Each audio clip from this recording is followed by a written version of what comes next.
Good morning, everyone. Welcome to Sunrise Daily. I'm Chamberlain Oso. I'm Ayo Makinde. Good morning and welcome to the show.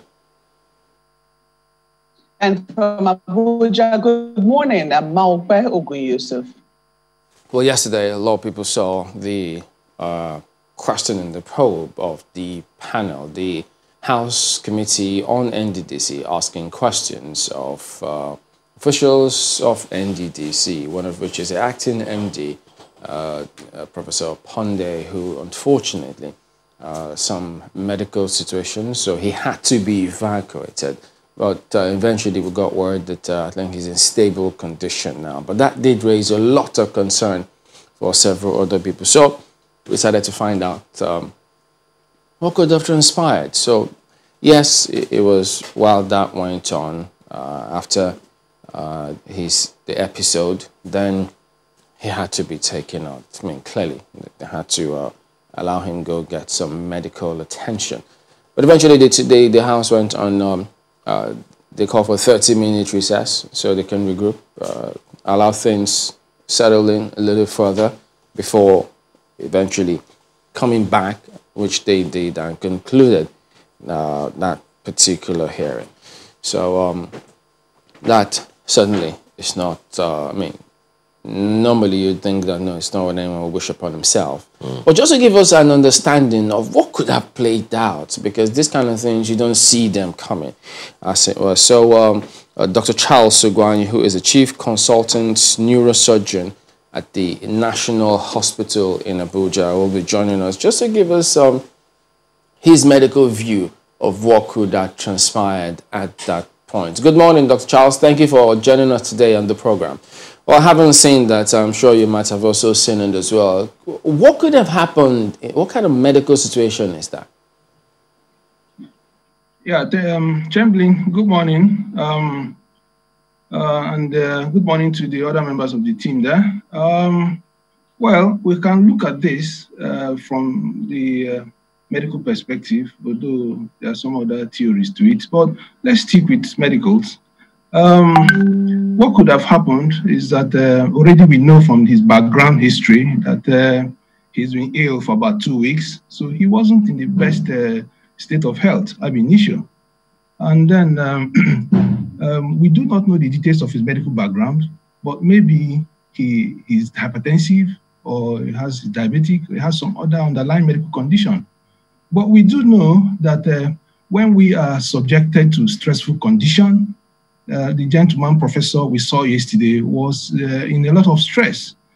He was in a lot of stress caused by his demonstration of increasing difficulty providing answers to the questions that were being posed to him by the members of the investigative team from the National Assembly. And the evidence for stress was that we found him to be sweating profusely, and I suppose that should be a cold environment. And immediately after he started sweating, we saw him holding his head, which means he was either dizzy or he was having some sort of increasing headache. And the next thing that happened was that he switched off, he passed out, and he was almost convulsing. Now, let's go to the possible explanation for that. Under stressful condition, the human system is known to produce an overdrive of sympathetic overactivity. The sympathetic arm of the autonomic nervous system overreacts, and they pour out a lot of catecholamines, mostly adrenalines. What adrenaline does to the system is that it increases heart rate, so his heart must have been pounding. And for someone who has an underlying medical condition, it is possible that his heart may have even gone into some sort of arrhythmias, which is the first stage towards a frank heart attack. And if the heart is not working very well, that means it's not pumping blood adequately to the brain.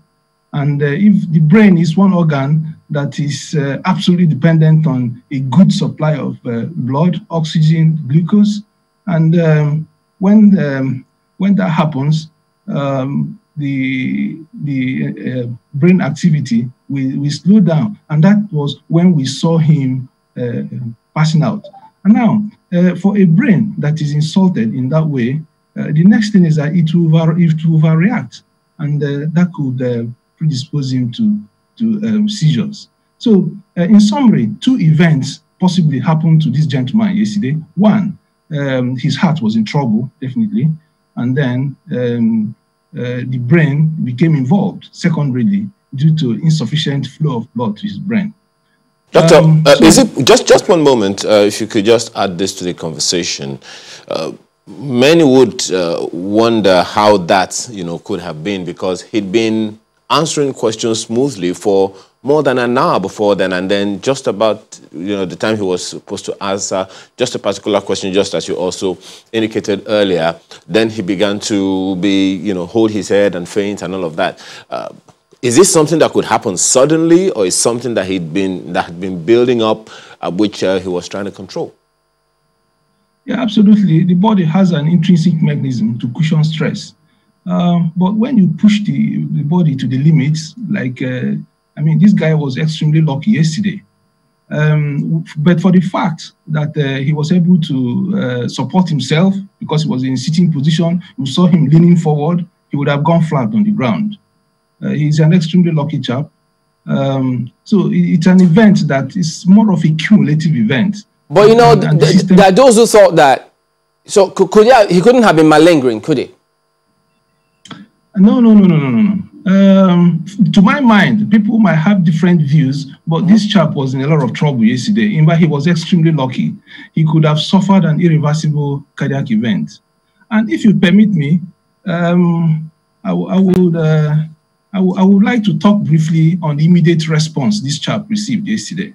Yeah. The immediate help he got was, to my mind, abysmal. We saw a gentleman trying to hold him upright, rather than allowing him to go flat on the ground, and then trying to force his mouth open. In fact, even putting his hands into his mouth. We also saw another gentleman, I don't know what he was trying to do mouth-to-mouth resuscitation. In this era of COVID, how could someone do such? Now, it also brings to the fore the situation of our emergency response team in a huge institution like the National Assembly. What we expected was that, what would have expected is that an emergency medical response team could have swung into action immediately to help this gentleman. Until he left that chambers, we didn't see any of such, although we heard later that he was taken to the medical unit in the National Assembly. And then presently we also understand that he's stable. So he's an extremely lucky chap. Okay, so in the absence of the medical response team, the gentleman who tried to help him, what should they have done? Well, what he should have done is to allow that gentleman to go flat on the ground, because that will help blood flow to the brain. The heart is already in trouble. Rather than working against gravity, so it will be easy for the heart to push blood to the brain if he's in the lying position. And that is also a position that should be adopted in case he arrests subsequently.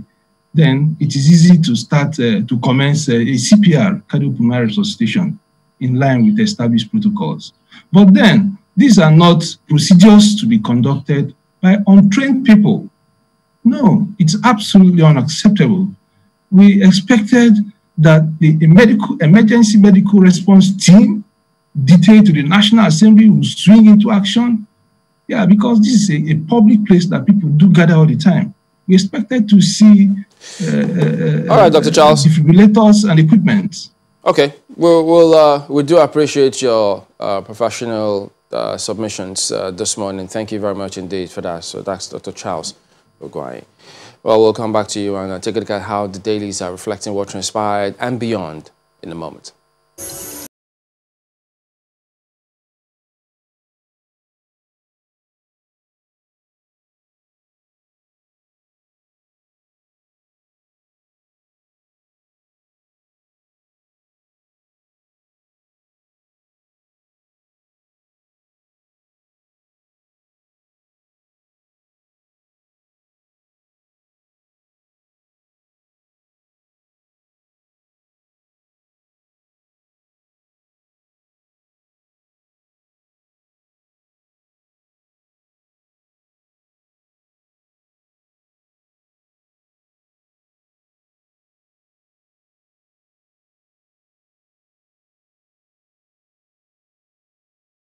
Look at what the dailies have today. Nigerian Tribune, they focus on what transpired yesterday. 81.5 billion naira probe is a theme here today. PDP derides APC as NDDC MD faints before reps panel. 1.3 billion naira, not 1.5 billion naira was spent on COVID-19 palliatives on ourselves. Hyundai explains. That's what you see there. And then the unfortunate image which you see right there on the front page. Female rep tackles Akpabio for saying most National Assembly members are NDDC contractors. You saw that yesterday as well. And then a bit of other story which you might need to use, equally important. COVID-19, Oxford vaccine safe, induces early immune reaction. UK secures early access to 90 million doses. So, well, that is interesting, I might add. So, that's what you have with Nigerian Tribune today. The Vanguard newspaper leads with, of course, the NDDC story this morning. NDDC startling revelations, drama at reps hearing. NDDC MD faints at public hearing. 1.32 billion naira spent on COVID-19 palliatives. National Assembly members took most of NDDC contracts, says Akpabio. And committee chair recused himself. Find out the details of that on page 5.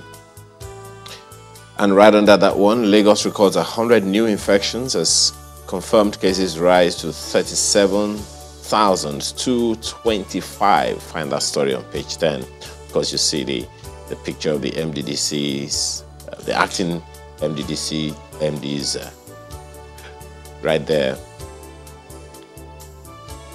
fainting at the National Assembly. Of course, that picture, of course, right there on the front page, Malam Ismaila Isafuntua dies at 78. Right above the nameplate, Edo 2020, APC, PDP trade tackles over recruitment of thugs and cultists. That story you find on page 9.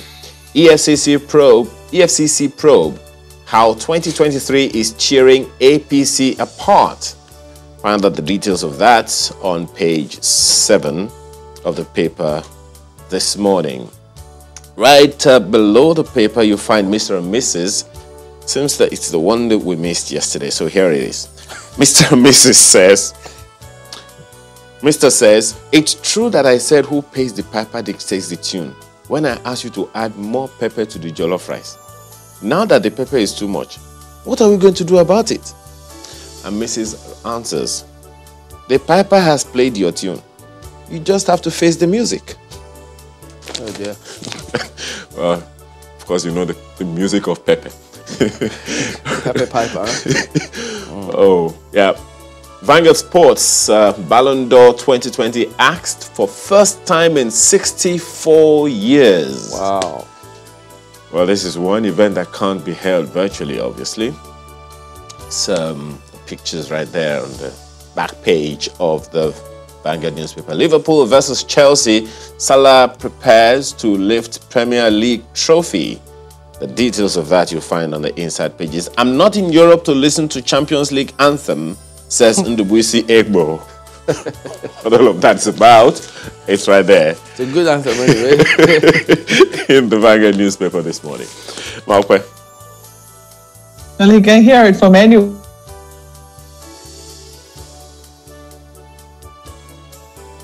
When they play, it's usually good.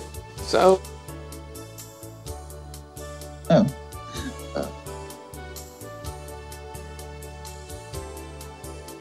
Oh dear, we seem to be having that network issues there. But take a look at Daily Trust this morning. Yeah, they do have this sad one yesterday.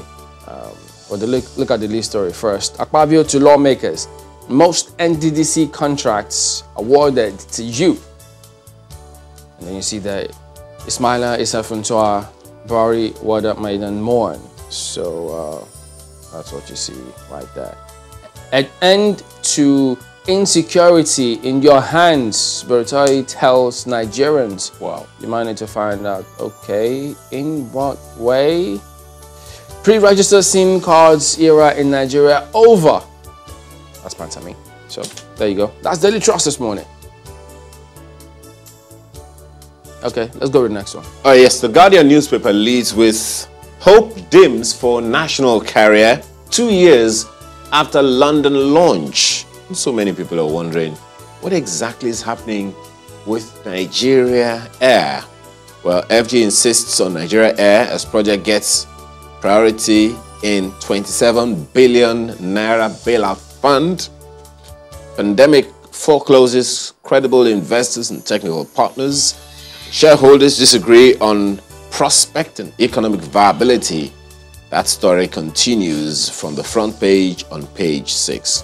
Of course, that famous picture now of the acting MD of the NDDC at the hearing in the National Assembly yesterday. NDDC probe takes dramatic turn. And the drama, Hyundai slumps, stalls hearing for minutes. He had been ill for 2 weeks, says NDDC. All right. And probe NDDC 20 CSOs tell Buhari. I thought that was what was going on. Akpabio accuses lawmakers of benefiting from NDDC contracts. All right, so those are some of the issues that we will highlight this morning on the program. Different perspectives really on that matter. You heard about what happened to Professor Ponde and the possible medical scenario that may have played out, even though we tried to ask him, look, could he, well, he's an expert, seeing what transpired, that was his professional view. But yes, soon we'll get to the crux of the matter. And part of the issues that many people will want to really understand is, look, was that really, did that really happen? Was that because, you know, what the word on, even if you look at the front pages of the newspapers, people are calling it drama. Is it drama really, or is it something that really is supposed to be giving us concern? And it may interest you, Chamberlain, to realize that in 2016, October actually, the Senate Committee on the Niger Delta was wondering, you know, they were looking at some provisions of the NDDC Act in 2016. Interestingly, Senator Akpabio was a member of that committee at the time, and they tried to do some review of the NDDC Act, some of the provisions, but none of them touched on the leadership or the recruitment process of how the board is appointed, the chairman of the NDDC. Did they consider it an issue at the time? It didn't seem so. I mean, I was really very surprised that that didn't come up as an issue, you know, but, you know, you may be a number of other little things. So I was wondering, you know, when I saw that report, how come that, you know, issue wasn't made such an issue at the time? If it was an issue at the time, maybe the provisions of the NDDC Act would have been, you know, adjusted to fit into that bill at the time. That didn't come up. Now that it is coming up, you know, one of the things that you would remember that we've been asking people is, the people that would have been getting, all the people on the board who have, in the management of the NDDC, have always been people from the Niger Delta, all of Niger Delta extraction. If we really want development in the Niger Delta, are we going to import people from outside the Niger Delta to do it? Well, the question also is it just about the people who are on the board? What does the establishing law say? So no matter who is on the board, you can't do things beyond what the NDDC Act stipulates. Well, yeah. So even if whoever is there, if some think that there's a structural or, you know, problem legally or the way the Act says, then they may justify the argument. But if not, then they could say, well, if you have people, if those positions are peopled by people in the region, why have they not been able to make the impact?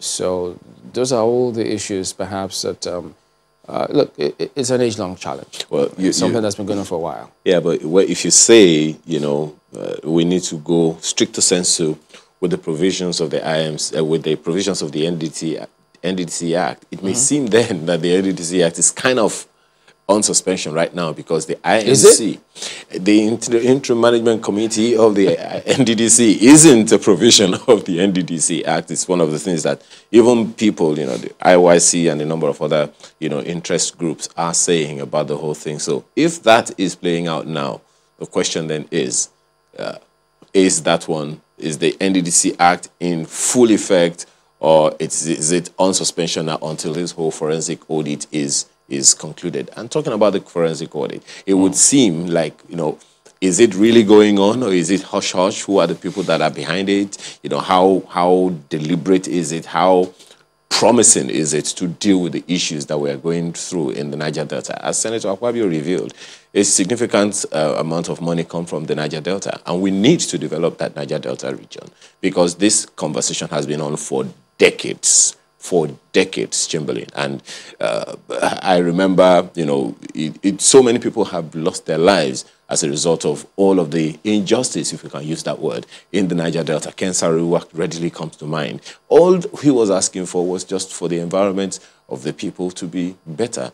The fishermen can't go to the fish farm simply because, you know, the environment is so bad. Speaking of which, we have used to be his close associate of late Ken Saro, Ledun Mite. He joins us now. He's a former head, National Stakeholders Working Group of NATI, and a former president of MOSOP. Good morning, and thank you for joining us today on the program. Well, I haven't seen all that has played out, and possibly will still play out. So could you tell us, what in your estimation do you think is really going on with the NDDC? Well, I think that the issues in NDT is structural and conceptual. I think from the beginning it was destined to play exactly the role it is playing now, which is to become a patronage agency of the presidency. I think that from the conception, I remember that our engagement with the then head of state, Abdisalami Abubakar, led to the Unpardoned Decree of 1998. That decree clearly stipulated, charged that commission with developing the Niger Delta, the oil-producing communities according to the priorities set by the commission, by the communities, and now charged the communities to set up community development committees. And it was these projects that the communities chose that were supposed to constitute the project. When the civilian government came in of Olusegun Obasanjo, that was immediately repealed and replaced with an NDDC Act that now charged the commission with the development of the Niger Delta according to how the priorities that will be set by the presidency, the federal government and the state government. And particularly in subsection 3 of section 7, that in carrying out those functions, the NDDC shall be subject to the control and powers of, subject to the direction, control and supervision of the president and commander-in-chief of the armed forces. There is a problem. From then, what you see is that the NDDC now became an agency of the president through which patronages are dispensed. In the case we have seen, in later years, you can find out that since this administration, we have had almost 6 MDs within the 4 years.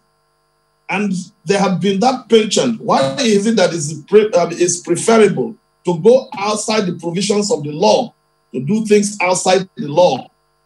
For instance, there's no provision for interim management in the law. All right, Mr. Mite, before we go to that, the IMC component, now, the 1998 Unpardoned Act, which you spoke about, eventually repealed, and then the NDDC Act came. 2 distinguishing features. Well, that decree was, just as you said, they were to carry out their functions. The priorities were as stipulated by the communities. Now, the act then talked about, as directed by, yes, the president, the state actors, as it were, but was, because even recently, not long ago, we have heard even some other governors have said, look, if you want development to come in, and paraphrase it now, saying, look, it has to be coordinated by establishments, that communities can't be the ones determining how the structure of execution of some of those projects should go. So can we really say that the 1998 UNPADEC decree, which was repealed, was achieving the purpose that the Niger Delta for development to come into the area? Yes, I mean, what has always been the issue here is that the communities of the Niger Delta say, and in fact, most communities, that sometimes they are scratching them where it's not itching. So how do you know what the communities want? And what that decree did is that at the local government level, you are now going to have a local government community development coordinating committee, which is to now harness what comes from each of the communities affected in that local government. And then the states were also to key in. So what you see was a bottom-up approach, not top-down, where people sit down and decide what they think are the priorities. How does a community, for instance, that does not need a road, or they need a road, then what you give them, sometimes you say that you are going to buy, what do you call it, face masks for the police. How has that got to do with the communities that are affected? Each day, people are dying because things are not done how it's supposed to be done. I get your point, but what would you then say to those who think, so what's the point of having those elected officials there? Because they were there to carry out those responsibilities on behalf of the people. There is also the question, these were not supposed, the NDDC or were not supposed to go and struggle for space with what local governments are doing or what state governments are doing. They still have their own responsibility. And that's why we always refer to it as an interventionist agency. And these are some of the things that we have coordinated, we have been saying over the years. I remember when I was chairman of the Niger Delta Technical Committee, we specifically made a recommendation to the NDDC that they should focus exclusively on major and mega infrastructural projects in the region, especially the ones that will do interstate roads or some of the things that will benefit maybe region. The more than one state. So every agency is supposed to have its own role. And the Niger Delta Ministry should also have its own role, not to struggle for space with NDDC. And okay, so back to the point which you were trying to make. Do you think that the IMC is part of the problem or the problem? It is illegal. The first, it is illegal. There is a law in place that says there should be a board. Mind you, the history of the IMC is that at the time it was put up, the president had approved a board that had been screened, and it was to be inaugurated. Then all of a sudden, we now had IMC. Why is it that this government does not want a structure according to law? In fact, there are times that they have even had a sole administrator for an agency like NDDC. Why is it that they are running away from? It is that they don't want to do due process. And let me tell you, Chamberlain, one of the things that they are not telling you in all this drama that you are seeing is that where did these funds go to? The truth is that every person you ask on the streets of the Niger Delta know that these are all hush funds for elections. These are funds that they use in doing elections. And that is what you are seeing. That's why you see they give you figures that do not make sense. That's why they are going to pay 400 and something, say they pay 400 and something or whatever billions they are paying just to give to a consultant to show them their own project. So these are things that every person knows, I mean, what the funds are for. So whatever probe you call it, if you like, do it. It's like someone trying to self-indict So every person in the whole hierarchy, I think they understand what they are doing, and the drama, I think, is becoming nauseating to those of us who know the opportunity cost of all these things. One of the things that you said earlier, I mean, it's actually quite troubling, the fact that, you know, we have a law that many people are not living by, and that's, again, very, very troubling. Well, you talked about the fact that many people are not upholding the true spirit of the NDDC Act. Well, the Part 2, Section 7 that you read, if you look at the B, it talks about one of the functions of the commission, one of the functions of the commission being to conceive, plan, and implement in accordance with set rules and regulations, projects, programs for the sustainable development of the Niger Delta area. And it listed certain fields: transportation, roads, jetties, subways, health, education, you know, a whole array of things that should actually help to develop the sector, the region. It then begs the question of, is it a function of the law not being adequate, or the people who ran the commission over the years not fulfilling the precise tenets of this particular section of the Act? I think the law has its own fault, as I've said, in the sense that it creates an opportunity to make it a patronage machine of the presidency, and they have been doing a fantastically good job at that. But there is also the problem of those who are there about thinking of conceiving which projects actually matter. And that's why my preference, and those of us who struggle for this, was always for the communities to generate what are those programs, not someone sitting down somewhere. I mean, what has, buying face masks for police, as I said, got to do with the development of a village in any of the Niger Delta creeks? So those who are there, but let me add that it is not just those who are there, but those who are controlling the agency, even whether it's from the presidency or whether it is located in the SGF's office, they are the people who actually control what is happening there. The Act, as you rightly said, also has provisions for audit. They should provide their audited report, and the audit should be in accordance with what the Accountant General, Auditor General of the Federation directs, and they should do it within its own guidelines. So what are those audits? Why are we going to spend billions to get something called forensic audit? Why should we? There's no agency that exists, even a private company, that does not have audited accounts from maybe from external auditors that go and do it. When I was chairman of NITE, our recommendation, amongst others, was that there were several years that NDT has not done its own audited reports according to law. What has happened? So why are we reinventing the wheels? Another forensic something. I think that these are the issues. But as I always say, the issues, when there is some of these malfeasance, there is a crime, there is a corruption. Now, who should we locate it with? Because all the things, as I said, this organization by law is subject to the control and direction of the president.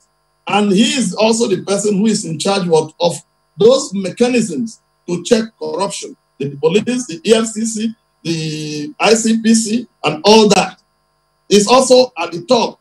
So every power locates up there. How are the people here going to hold NDDC? Are we going to shoot them?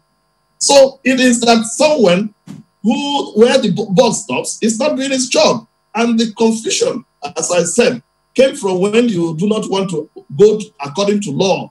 You want to bypass the law and create either a sole administrator, an interim management, not even a board.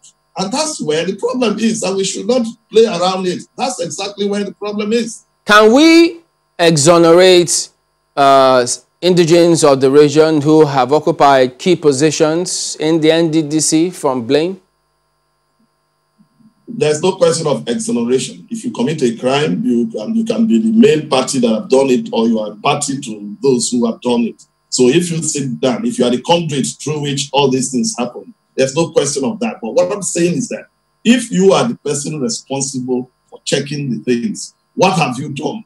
When you say, because there is in existence already reports that say all the things you are hearing now, even what you have even heard on the floor of the National Assembly, is enough to activate any of the criminal sanctions that are in the books. But because all those who can do it or should do it know that these things they are telling us is just it's a smoke screen for money, hush funds that were used for elections, that they were all beneficiaries of. So that's why you are seeing all this sort of drama going on. Nothing will come out of it if there are those who have that hope. That's been asked here, that Chamberlain just asked, is along the fact that from the very beginning of the activities of the NDDC, the idea was that everyone who has governed the NDDC, they have been indigenes of the Niger Delta. And they are supposed to take responsibility that, look, this is my region. I also ought to be able to do anything. But unfortunately, obviously the people of the Niger Delta haven't had as much benefit as they ought to have. So the question then is, shouldn't we, members, indigenes of the Niger Delta, be asking their own sons and daughters who have governed this organization for so long with little or nothing to show for it? The question of asking them, people have been asking. People have demonstrated on the streets. But why will someone stop to commit crime? Is that there is the reason why you commit crime, you stop to commit crime, is because there are sanctions that will attach to it. And those sanctions is that you are arrested and prosecuted. So who has the power to arrest and prosecute? And that is the issue. Is that it's not that we've not been saying. What I'm telling you now, I've said it several times over the years, that some of us are getting tired of talking about these issues, because who is listening? So when you speak, I'm not saying what they are doing, that they have allowed themselves to do these things that you are saying. You see people who are supposed to be very, very intelligent people, professors, all that, and they tell you all these sort of stories that you are hearing.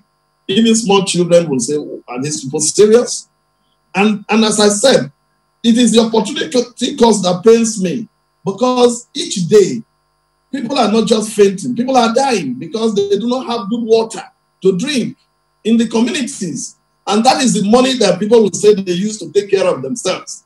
That's the money that they will say that they use it to pay consultants to tell them where their projects are. And then you pay those contractors that you do not know where the projects are. That is the money that will have provided at least even malaria drugs. But we are not hearing of all these things. And there is no sanction attached to it. Let me tell you one thing that I will tell you from an anecdote, which I can tell you. When some of us started giving up on this thing, at the initial stage, I mean, there was times that someone who headed the NDDC, I went to engage and said, look, why don't you do things this way and all that? And after a long conversation, he looked at me and said, lady, let me tell you, I was sent here, the mandate the president gave me is to come here and empower people, his supporters in the region. If you know someone who fits into this, tell me. And that is what I had. And I just said, I'm sorry, I didn't know that. And I left.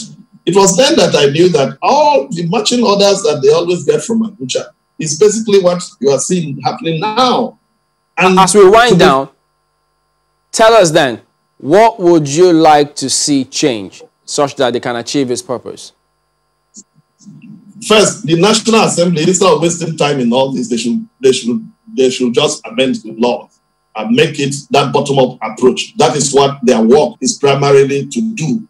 That is what the National Assembly should do. Two, I think these are not issues that should be this thing. If they have audits, yes. If not, don't waste money on any forensic audit. There are already 90 reports and other reports that will help. And any person that you find that have infracted the law should face the consequences of the law. And let NDDC be allowed to operate in a professional manner, that it can see itself as an agency working with credible international development institutions and other places to develop the Niger Delta according to what the people want. I think these are the things that we think should happen. And a board itself should be in place. If it works according to the machinery that even envisaged by this law, it will be better because there are a lot of checks and balances. There are supposed to be governors' advisory committee that should be able to help in the coordination of all this. Where are the governors in this matter? They are always bypassed for political reasons. All right, Mr. Ledun Mite, we appreciate your thoughts this morning. Mr. Mite is a former head, National Stakeholders Working Group of NITI. He's also the former president of MOSOP. Thank you very much indeed for your perspectives today. Thank you. All right, then. We're back in a moment. Don't go away. Welcome back. We're still examining some of the submissions that were made yesterday before the House Committee probing activities of the NDDC, part of which was this one. Let me say that if you look at the year-in, year-out budget of the NDDC, 60% of the budget of NDDC every year is medical. And you also have to know that malaria has killed more children in Nigeria than even accidents and than any other thing. Even before the coming of the COVID, 60% of the budget of the NDDC is medical. So who will best fit the position of executive director in NDDC than a medical doctor to go and implement the 60% of the budget? I'm not the one that does the budget. You do the budget. Do your analysis and you find out that the most fitting person that is qualified to be there is a medical doctor because of your budget. And then lastly, sir, the last question he asked was about the expenditure during this period. We cannot close down Niger Delta because of the security implications of the region. Sorry, sir. We cannot close down Niger Delta Development Commission because of the fact that we are doing forensic audit. The NDDC plays a vital role in ensuring the peace and security of the region. And 90% or more of the resources of the country on a monthly basis comes from there. If you close it down in totality, all you have will be chaos. And you have a lot of, not just militancy, but you have a lot of insurrection. So it is important that people who have gone to court, people who genuinely did jobs, should be paid for their jobs. So for me, I'm not against it because, of course, who are even the greatest beneficiaries? It's you people now. Okay. Because if you look at your chairman, Honorable Minister. Honorable Minister, that's okay. That's okay. No, can I ask you that question? What is the benefit that the National Assembly is benefiting from? It's okay, it's okay. Are you asking me the benefit of National Assembly? Yes, you just said. I just told you that we have record to show that most of the contracts in NDDC are given out to members of National Assembly, but you don't know about it. It's okay. It's okay. It's okay. It's okay. The two chairmen can explain to you. That is why I was a member. I was a member of the NDDC committee. It's okay. It's okay. Wait, you were a member of the NDDC and lot of you were a member of the NDDC in the 8th Assembly, and are you telling me that lots of jobs were awarded to you as a member? No, this is the problem. That's why I said you then must. You have the right to accuse people. Then why can't you bring up can you people listen to me? One of the chairmen if you were not awarded a contract, then why are you coming here that you are aware that you were a member of the NDDC and lots of contracts were awarded to you? You said I'm not aware. I'm telling you that bring up those names. May I inform my honorable sister that is why we have to change the Honorable Minister, please. It's okay. That is okay. Senator Ayarisha joins us next. He's a former chairman, Senate Committee on Privatization. Good morning, Senator. Thank you for joining us this morning.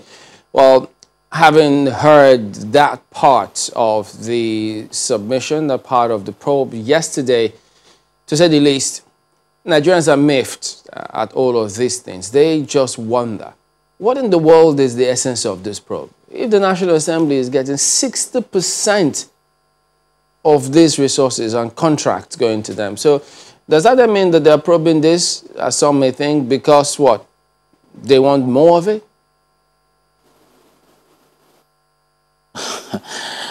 Well, thank you, Chamberlain, for having me. The situation is such that we have to welcome this development. And it's a kind of eye-opener, you know, for those who were not aware. A lot of revelations came out yesterday, and it means a number of corrections needs to be put in place at the executive end and at the legislative end. The fact that there is a probe,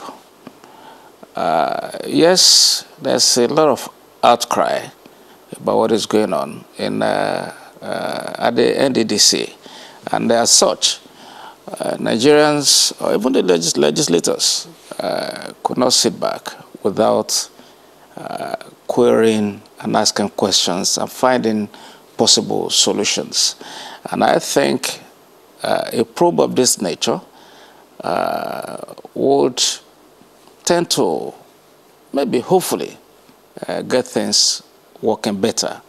So when you say a probe of this nature will hopefully get things working better, in what regard? How is it going to stop the 60% of the contracts going to National Assembly members, or what? Well, once there are consequences,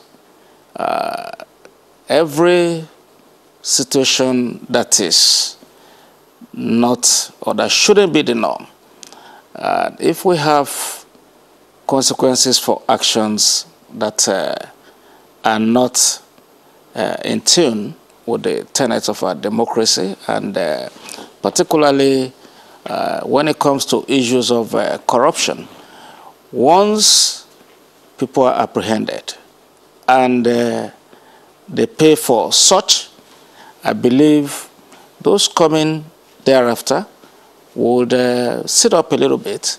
What we have experienced in Nigeria has been a gradual democracy is work in progress, but the kind of Senator, progress we have been making, isn't it corruption? Gives some of us a lot of worry. Isn't it corruption that members of the National Assembly are awarded 60% of the contract for NDDC, which is supposed to be to develop the region, the purpose for which it was set up for? First of all, I have not had the benefit of verifying that 60% of all the contracts there go to the National Assembly members. But I'm aware of the fact that a number of people where they find it a lot easier to get some benefits. Most of the constituency projects might have been put in there, you know, and that means the projects that are supposed to be used to develop the areas are put in the NDDC from members from that particular region, hopefully. And as a result of the fact that the monitoring of such projects leaves a lot to desire, you know. Okay, Senator. As a result, assuming without conceding that just a minute, assuming without conceding that it's 60%, even if it's 30% or 40%, even 10%, is it right for them to be awarded contract from NDDC? Not as constituency project now. They say contracts generally. If you are in the National Assembly and you are executing contracts using your company, I think it's a crime. It's as simple as that. So it's not, if you are enjoying public money and you are the ones executing contracts, then it's a probable cause for maybe for trial. So I don't think that would be the case. Because just before we move off of that one, even though they might be influencing some of those... Just one moment. Just before we move off of that one, this allegation is not new. It is something that's gone on for a very long time, even in this Fourth Republic. You also heard the same accusation leveled against the members of the National Assembly by Festus Keyamo, Minister of State for Labor and Employment, who was saying that, you know, the National Assembly members wanted to hijack, you know, the process. And a number of other revelations like that have come from such hearings of the Senate and House of Representatives.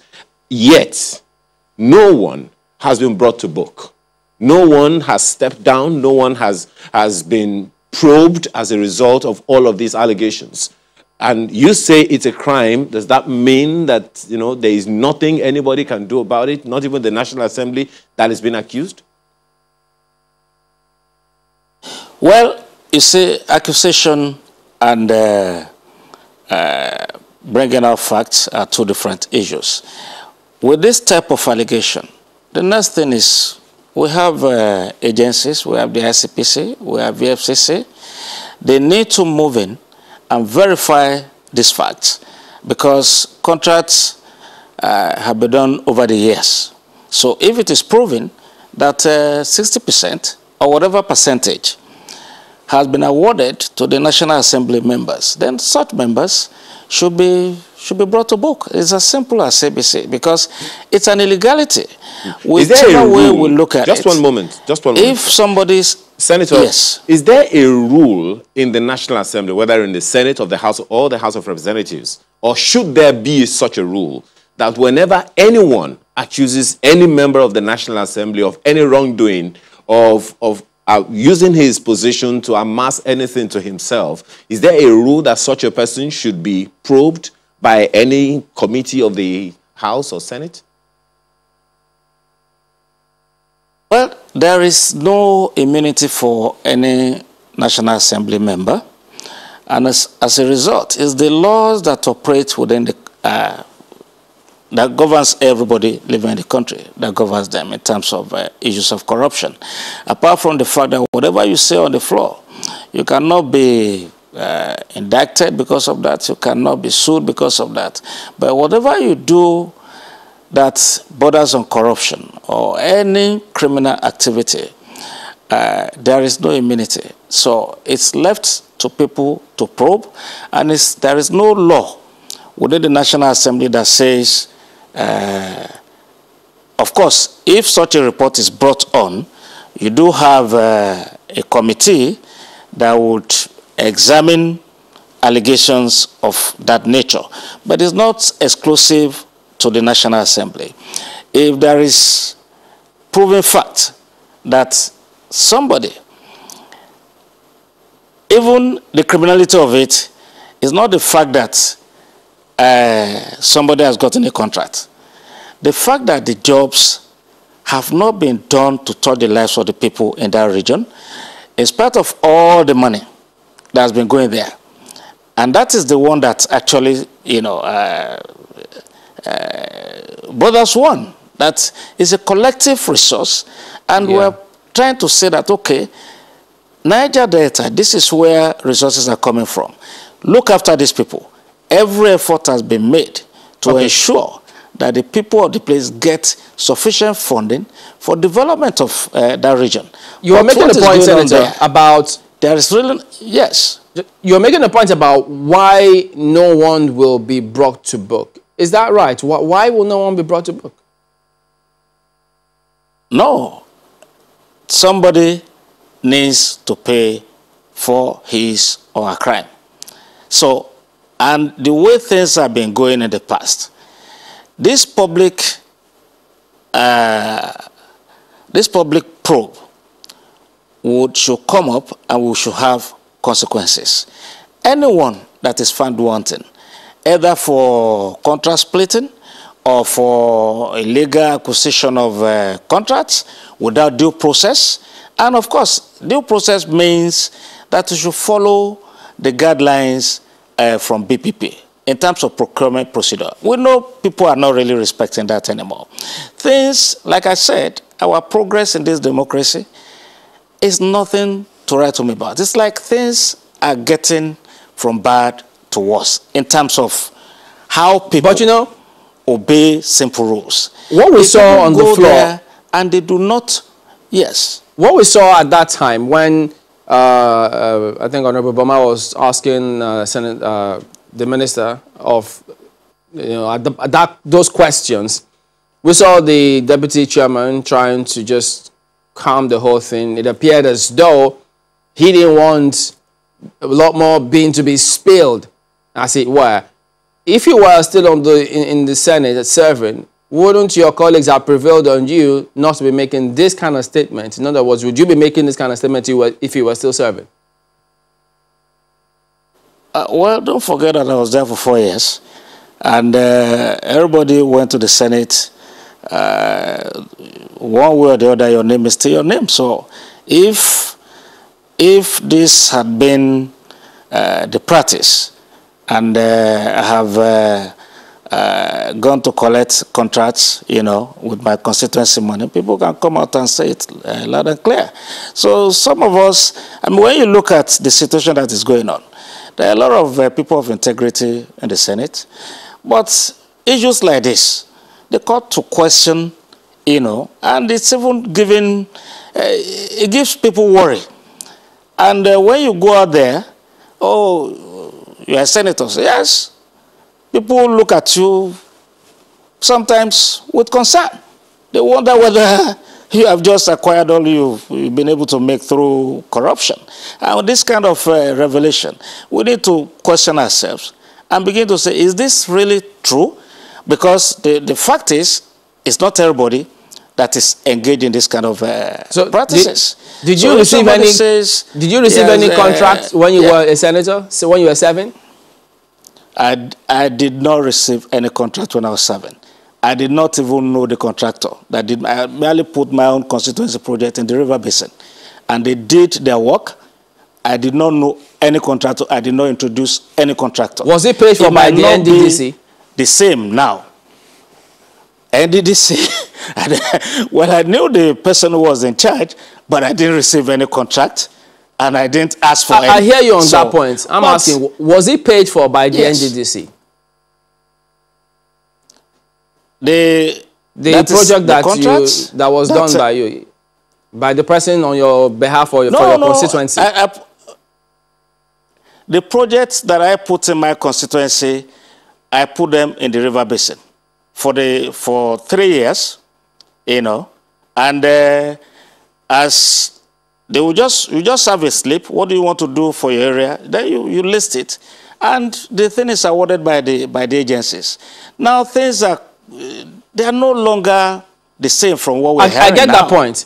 I'm asking, was it funded by the NDDC? Yeah. No, it was funded. Every senator and every House of Rep member has a constituency allowance to develop their areas, to go back home and say, okay, these are the things I've done for this year.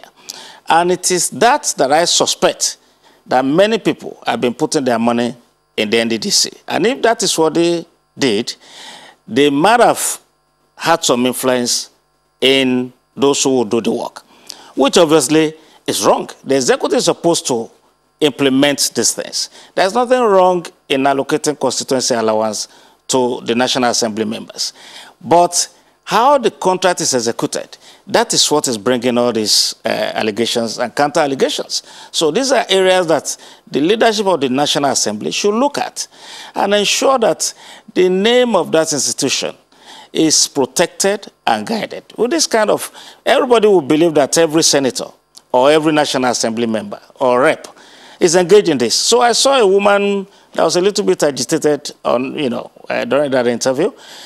So if you probe further, it might be that that woman has never done any contracting at NDDC. So there are a number of people like that. But Senator, we should correct this. Yeah. This has come up several times. And if I remember properly, I think the current Minister for Works raised some issues about constituency projects being in the budget. Why should they have it? And I think at some point when it was defending the budget, if I remember properly on that one. So is there really a need for members in the National Assembly to have constituency projects funded by an executive arm or executive agency? Well, let me quickly say that we copied our system of government from the US. And sometimes you do have trade-offs here and there. And if a senator, for example, wants something done in his area, such a senator can influence that project to be in the budget. But it does not mean that you will not be the person executing the project. You can influence projects going to your area, and that is what is expected of you anyway.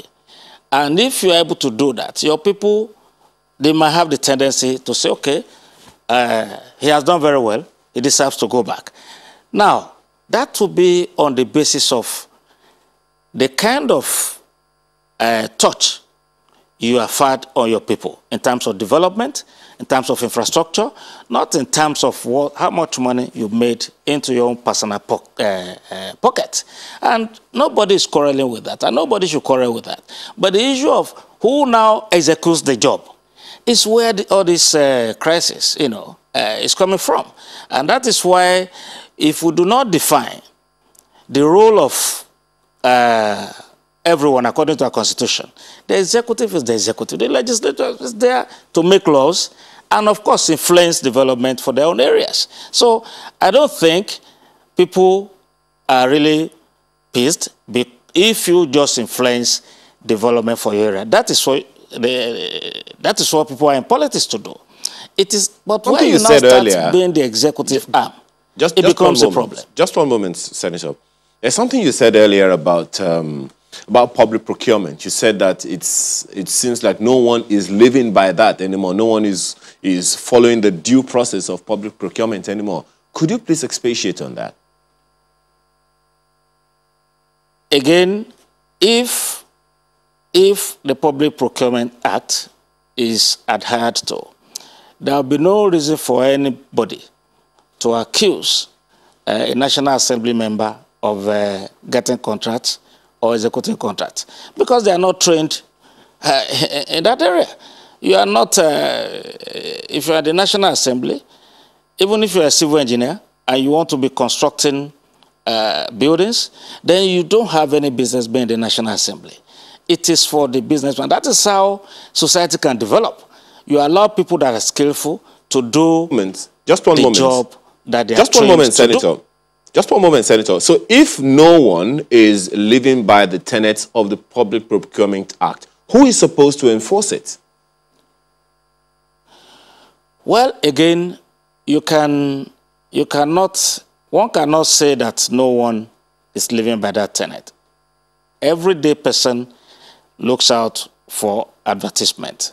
They bid, they go there, they complete the process. Now, for you to say that 60% of contracts are awarded to National Assembly members, then that means you have not followed the due process. Otherwise, there is no way 60% will go to them.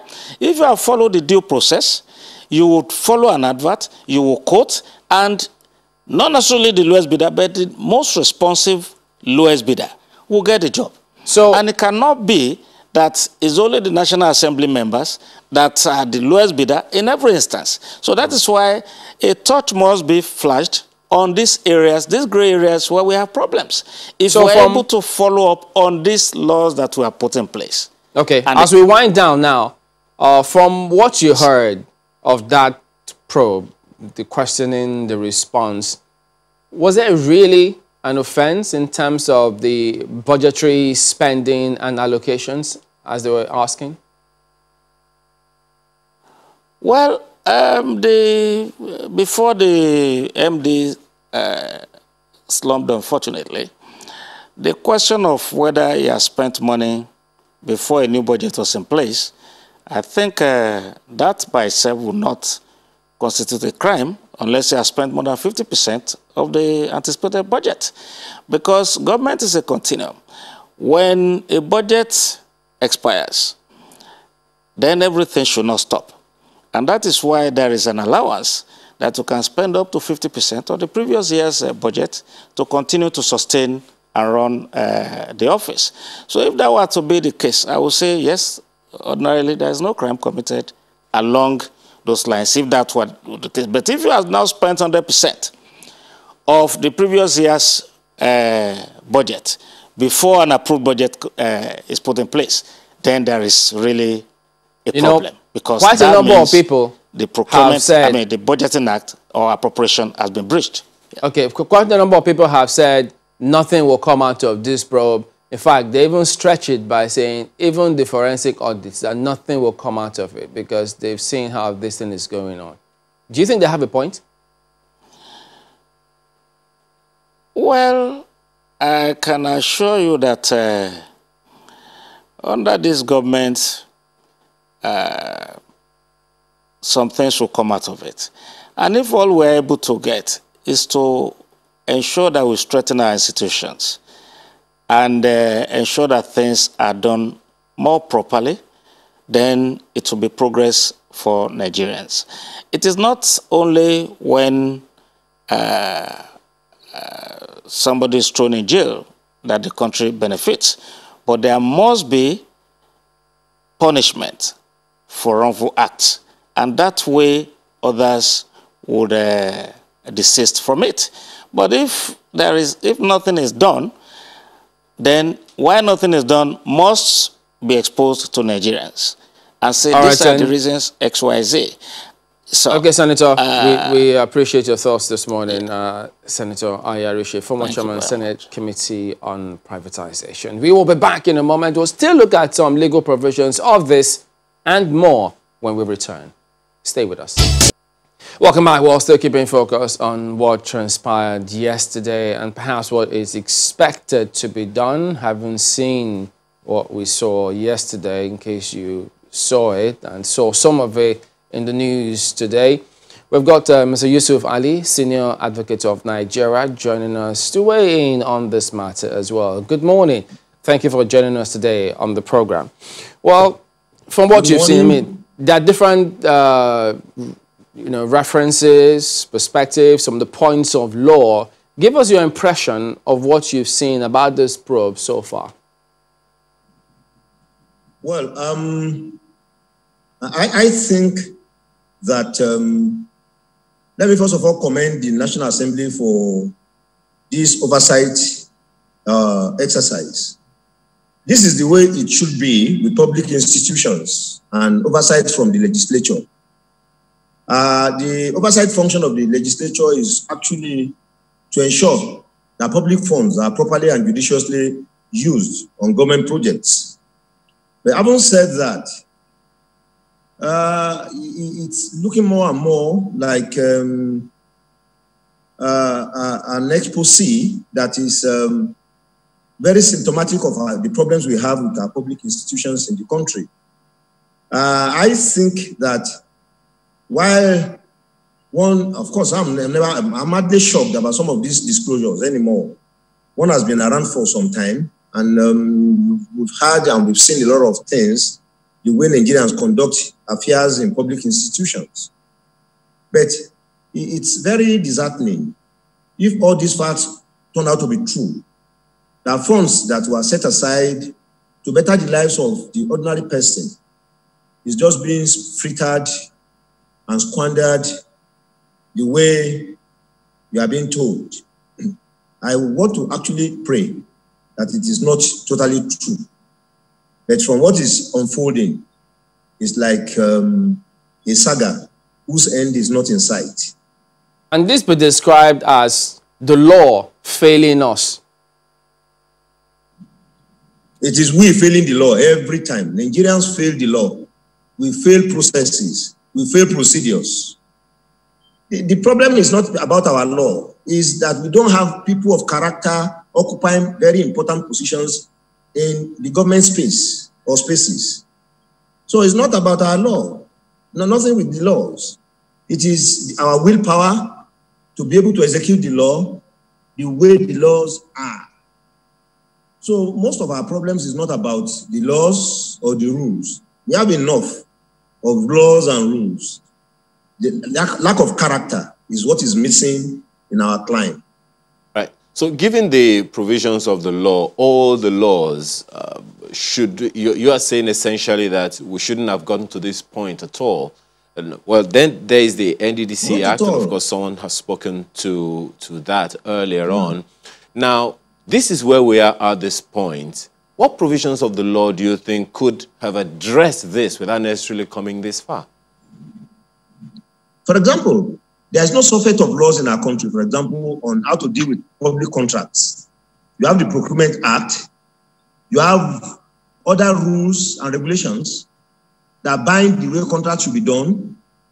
There is nowhere in our law which says when you want to award the contract, you must take a percentage for yourself. So it's a failure of our public morals, failure of our character. Is at the root of all this. In fact, the totality of the problem we have with corruption, it has to do with us as a people, not with the laws. You have the procurement law, you have the laws of contract, you have everything in place. You have the criminal provisions in the laws, which criminalizes most of these conduct that public officials embark upon. But the impunity that comes into play is because the law, we have not been enforcing the law the way they ought to be enforced. And that is the human failure, human element. But some of what we heard there suggests that there seems to be a problem that the law is not addressing. When they say, look, the contracts, I hope I can get him back. Well, when they speak about contracts, and if it gets beyond the threshold, maybe say, they say 250 million, and then they have to split it if it costs far much more than that, and you could have them replicated in numbers. So isn't that a problem? Because contract splitting eventually comes up here. Well,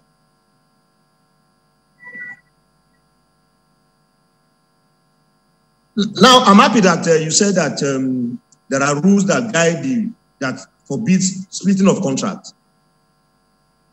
This is in the ICPC Act, is forbidden in the FCC Act, is forbidden in the Public Procurement Act and other laws. In fact, we are going back to what I've said. The law says, don't do this. You go ahead and to do it. What follows is the enforcement of the law. Who enforces the law? We, Nigerians. Who breaches the law? Nigerians. So it comes back to the human element. Why is it that these things work in other places and they don't work here? The Public Procurement Act was not original to us. It was the World Bank and other multilateral agencies that brought up the idea and had a draft, which many countries now adopted. So the question we should ask ourselves is, when these laws, other laws work in other places, when it comes to our own country, why is it that the laws are not working? It is we. It is the problem with us as a people. And I've said it elsewhere. Nigeria is the only country I know that corruption has tribe, has religion, has age grade. I, as a Muslim, for example, if I make an allegation of corruption against somebody who is not a Muslim, the first thinking of most people is, oh, it's because he's a Muslim, he's a Christian. We don't seem to look at the substance of allegations or issues. We look at who is behind it, rather than what is the substance of the allegation itself. If a Yoruba man or another tribe makes an allegation against another tribe, even when there is substance in it, in terms of corruption, we don't look at the substance. Oh, it's because he's a Yoruba man, that's why he's saying that against him. Or it's because he's an Igbo man, that's why he's saying that against him. And this is very, it has become a pastime with us in our country. So it is we must change our attitude. We must then ensure that only people of character. I'll give you an example.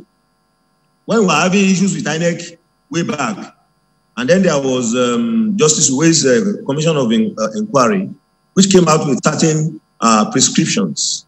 And on the appointment of the INEC chairman, I could recall, the Uwe's panel said it should be done by the National Assembly or the NJC or something.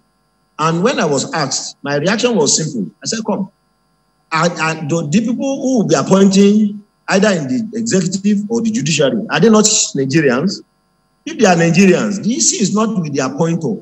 The problem is the character of the person that is appointed. And I said, if a man of character was appointed, then most of the problems we had with INEC would have gone. And when then, here came the former chairman of INEC, who proved most Nigerians, most cynics, wrong, that we can get things done properly and rightly. if a person of character is there. I'll give you another example. JAMB had been in existence since 1977, had its first exam in 1978. Most people never knew that JAMB was a cash cow until we now have it was already there, who has opened our eyes. So it is the character of those who occupy these positions that is the problem with us, not the laws. So you can put the laws in the world. If that were the law is the problem. If that were the case, why did you then say, as we read in some submissions ascribed to you, that we need an independent judicial inquiry into this probe? No, because I thought the legislature should be freed with some of these. Look, they have identified the problem. Oh, there's a serious problem here. The judiciary, the National Assembly may not be properly equipped to dig deeper. A judicial commission of inquiry will do that. How many people from the areas where this NNDC operates will be able to come to Abuja? But if you have a judicial commission of inquiry that is located in that area, then people can come forward. The ordinary person whose life has not been impacted by the intervention of NNDC then can come forth and tell the Commission of Inquiry what had gone wrong, what do they think should be the solution. So that's what I was saying. So there's no contradiction in what I've said. A number of other probes are going on. We might bring them up shortly. But let me ask you this on this same NDDC probe that we're talking about. Now, a number of people have also said, just as you heard Chamberlain said earlier, that, you know, this doesn't seem that it's going to go anywhere because it's an inquiry just asking questions. And this is not the first time we'll have this kind of probe of the NDDC. This is not the first time we will talk about a forensic audit of the NDDC. And for years, we have had the Auditor General's report, which someone also referenced there at the floor of this probe yesterday. And which, of course, has some things to say about the NDDC, you know, the infractions or irregularities in that agency. Now, given all of that, how strong or how hopeful are you that this probe is going to achieve anything? And how strong, for instance, is the instrument called the Auditor General's report to deal with these cases in Nigeria? Thank you very much.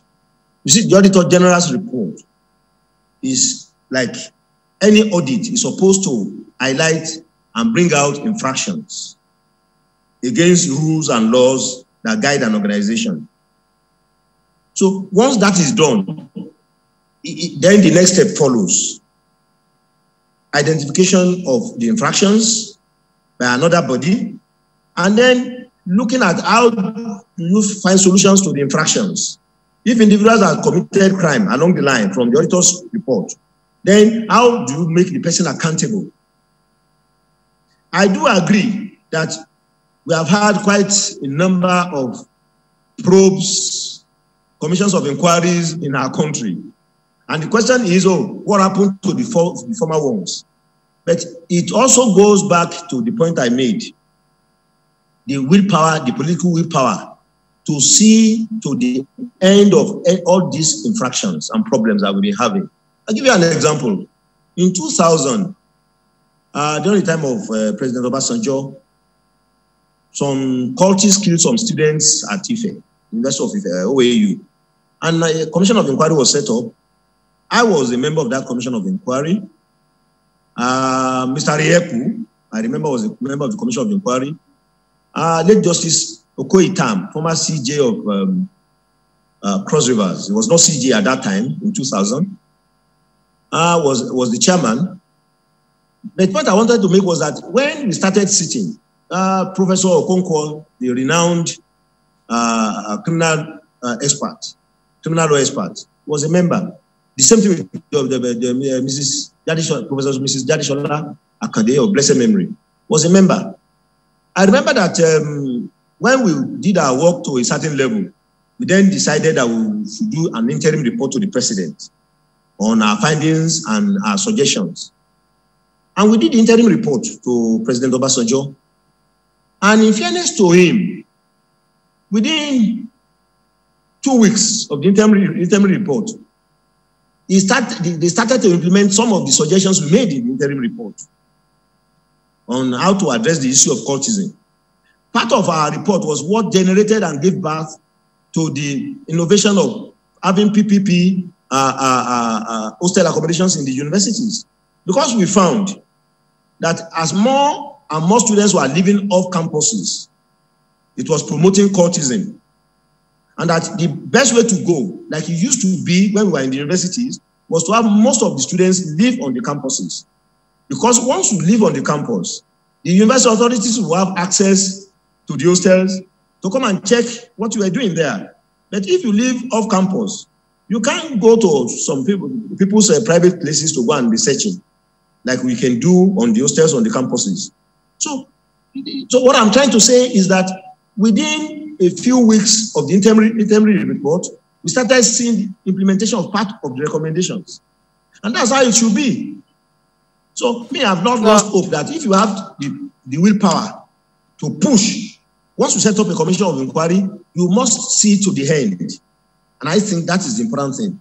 Now, you also called for the amendment of the EFCC Act to allow for non-uniform persons to head the commission. Does that suggest that the law then is defective? Well, you see, when you make a law, you are prospective. It is with the hope that the law will be faithfully implemented by those charged with that. But look, going forward, and law is never static. Going forward, we have now seen that the provisions of the EFCC Act, I think in section 2 or thereabout, which says that only people in uniform who are done uniform before or are still in uniform must be the chairman. We have seen that it's not yielding fruit. So we should be prospective. We should look forward. We should look at the future. There are other Nigerians who have never been in any of the paramilitary forces who are as clean as a whistle in terms of not being corrupt. And I've said it, and I keep on saying it. Honesty is not something you can acquire later in life. It's either you are honest from the beginning or you forget it. So we must look for the best of persons in our country, and there are many.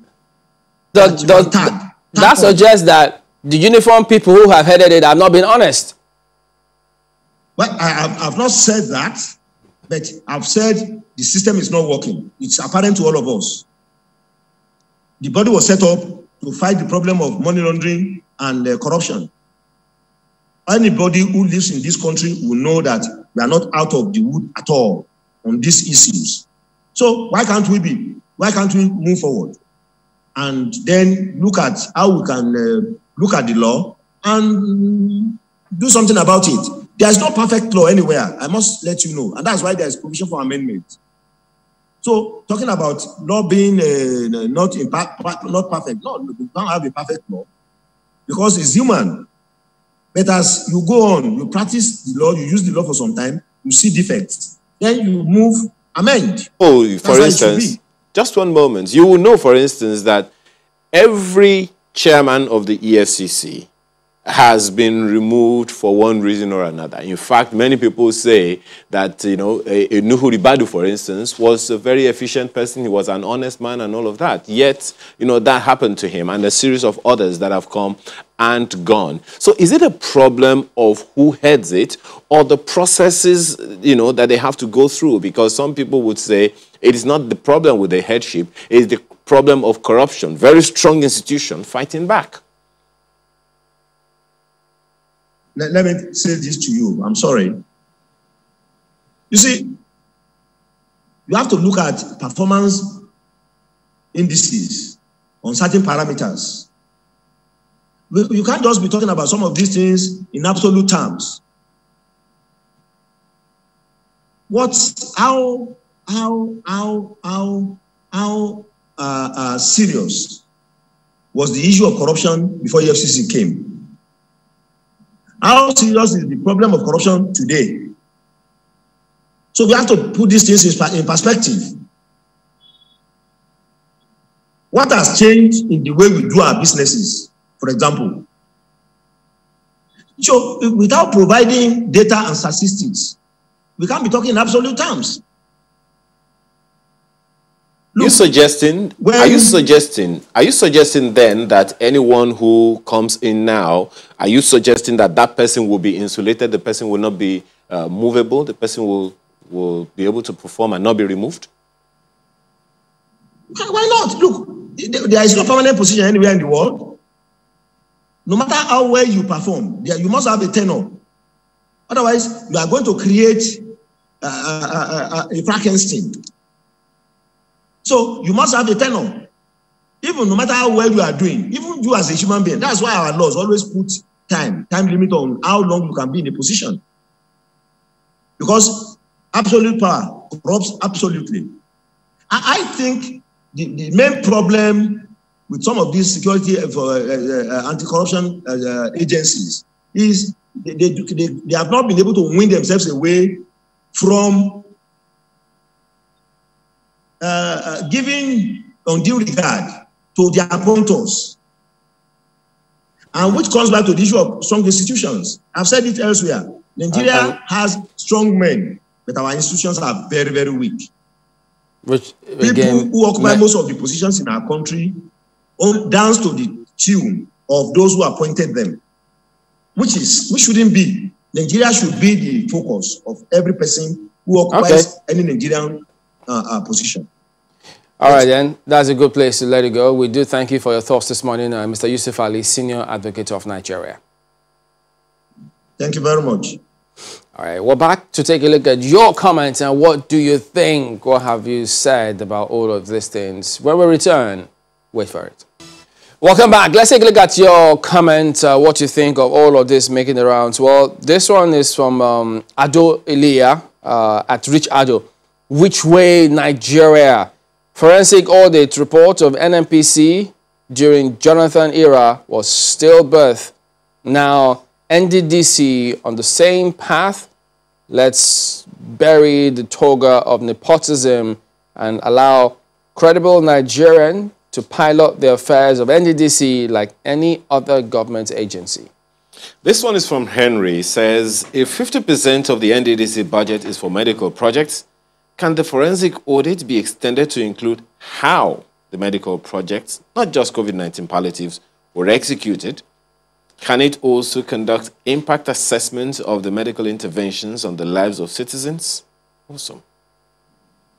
And Alabi Michael says, seems there is something fundamentally wrong with leadership and public service perception in Nigeria, where almost every institution is enmeshed in a cesspool of corruption amid poor development and poverty in the country.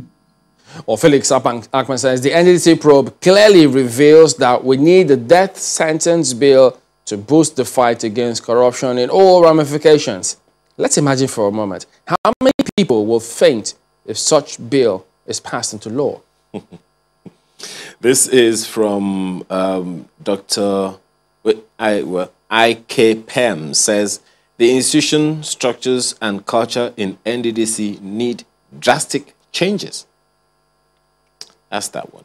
Agunju says, as far as this entanglement, that word is in capital letters there, and it's also another way of saying relationship. He says, as far as this entanglement between the executive and legislature, NDDC is just a pool in the ocean of corruption.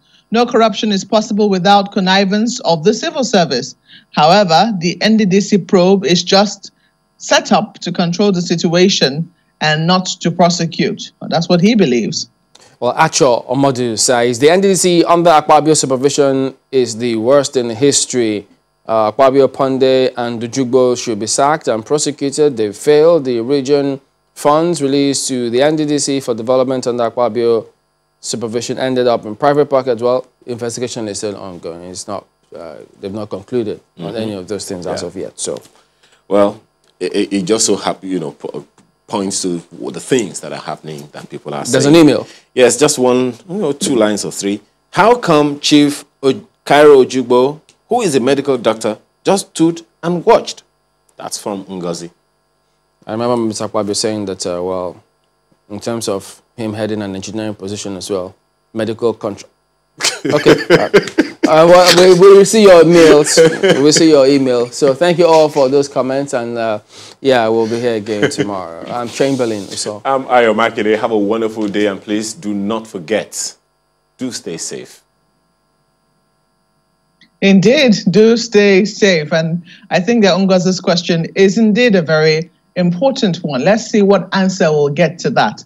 Thank you so much for watching. I'm Maokwe Ogun Yusuf.